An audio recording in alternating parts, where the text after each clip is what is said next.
Oi, oi, professor Murilo. Uma honra estar aqui contigo e principalmente para tocar num tema inexigibilidade, que é sempre escolhido a dedo para você falar sobre isso no Conex, ah, aqui novamente no Conex 2025, porque a gente sabe que é uma temática que gera ainda muita dúvida em relação, inclusive, a alguns dispositivos da Lei 14.133 que vieram de forma um pouco diferente do que nós tínhamos até então na 8666.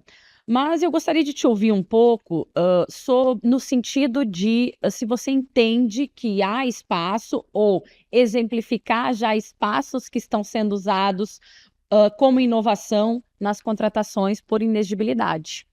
Muito bem. Em primeiro lugar, Vivi, obrigado pelo convite de estar aqui.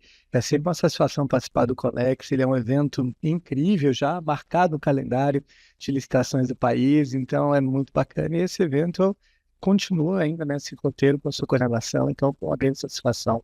É bem bacana. E realmente é isso. Inexigibilidade é um tema que sempre traz desafios, porque não tem como a lei ser muito mais minuciosa que isso, porque você tem inexigibilidade do alfinete ao foguete, né? Você tem objetos muito diferentes, então é muito difícil a lei tratar isso. E esse espaço de liberdade, lógico, gera insegurança, né?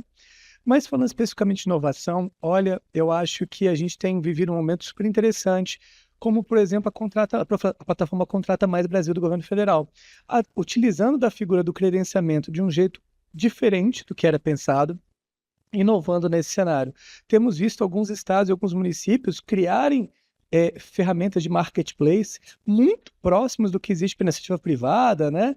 Como a Amazon, Mercado Livre e outras empresas, para atender o serviço público através da figura do financiamento, que é, na lei, prevista uma hipótese de inexigibilidade de licitação.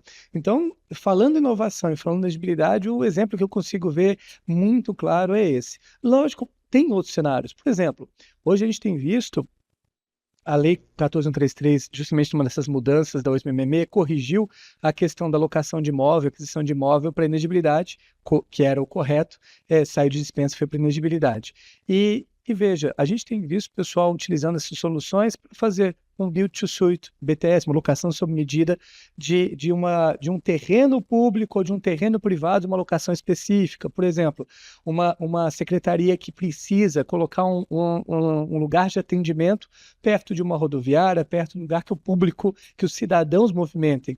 Então, ele vai criar um espaço que lugar, ele faz através de um BTS num terreno que o privado tem. Isso a elegibilidade permite, o Tribunal de Contas tem acordos nesse sentido, então você consegue trazer essas ferramentas e usar a elegibilidade para trazer essa inovação. Então, tem saídas e ferramentas, oportunidades bem interessantes. Não, perfeito.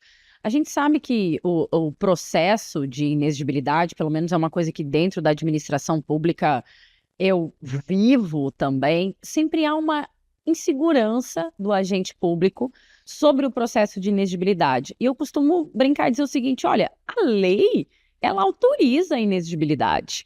Então, o que que você diria até para evitar essa insegurança? O que que você traria de dica, de boa prática, para que tenha aí um cuidado maior nesse processo, diante de um procedimento que está permitido na lei? Muito bem, Vi. E esse receio que você tem, essa preocupação que você vê, realmente é dos mais diversos níveis. Então, município, estado, união, você vê isso, lógico, em intensidades diferentes, mas você vê isso. E isso também decorre de, às vezes, uma cultura do controle que, muito afinal de contas, não gosta de inexigibilidade. Então, você gera preocupações, você gera preconceitos sobre uma ferramenta que tem sua finalidade, e fazer uma licitação, no caso de Nex, é fazer errado, é trazer prejuízo para a administração pela demora, pela ineficiência. Então a gente precisa ter coragem. Mas, lógico, um servidor público, ele sabe o desafio que ele tem na mão, e o conselho que eu daria são dois. Uma palavra que a gente usou várias vezes no evento, que é a necessidade de regulamentar. Está na dúvida, e é uma dúvida que ocorre com frequência, faz uma norma, faz uma portaria, faz um procedimento, orienta como resolver isso traz segurança. E a outra, escrever. A gente tem muita preguiça, o brasileiro tem muito hábito de falar, de conversar, mas documentar pouco. Justifica pouco, né? justifica pouco. Então, veja só, precisamos documentar, precisamos escrever. Motivar. Motivar, um dos elementos que mais protege o gestor é ele mostrar a dificuldade dele. Isso foi previsto na lei, a LINDB traz isso, que o órgão julgador tem que considerar a dificuldade real do gestor. E como é que ele vai considerar a dificuldade real do gestor se não está escrito, não está documentado? Você vai pegar um processo daqui 7 anos, 5 anos e vai contar, mas naquela época eu tinha esse problema. Você não consegue provas, não consegue nada, a não ser que você sente e na hora que você estiver fazendo, se mostra dificuldade. Documenta isso, escreve, motiva, justifique, fale dos desafios, fale dos pontos positivos, fale dos pontos negativos. As pessoas acham que é melhor a argumentação esconder o lado ruim.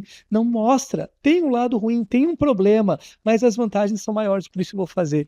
Então, isso é importantíssimo para dar segurança e evitar uma punição injusta vir no futuro.